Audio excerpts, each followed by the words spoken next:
Tens of thousands of seniors across the Bay Area are gearing up to graduate in the next month, but some of them won't be getting their diplomas. Hillsborough County Public Schools is bracing for a big spike in students who don't meet testing requirements, and pending a bill may save some of them, but only some of them. 8 on your side's Trevor Sahaki's been following this ongoing saga. He joins us live. And Trevor, education officials say COVID is to blame for a lot of this, right? That's right, Stacy and Josh. The class of 2023 has felt the most impact from COVID out of anyone. They were freshmen when the pandemic shut down schools. And even if they finished all their classes, if they didn't pass that all-important state test, they could be out of luck. And this isn't a recent problem either. It's been going on for decades. Though it was 20 years ago, Shannon Concelli still remembers her high school graduation. Everybody else, have their diplomas and I don't.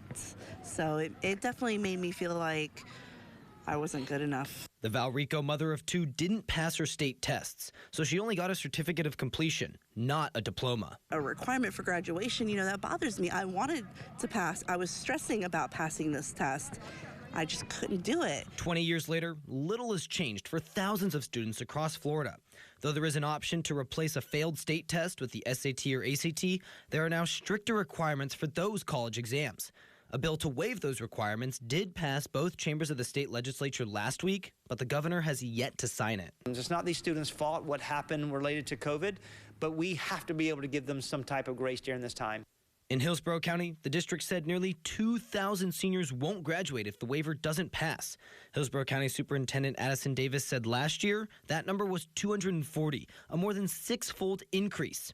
He blames COVID. They've experienced a lot over the last 3 years, so we understand that we want to give them grace, but we also want to push them intellectually where they continue to be able to demonstrate mastery on all of our core competencies within our classrooms. Even if the waiver is passed, the stricter requirements to replace state test scores go into effect for the class of 2024. So the realities are, across the state next year, the graduation scores are going to decline, and that's all because next year will be a true baseline of where we are. And that worries Concelli. I'm ashamed, honestly. That's sad.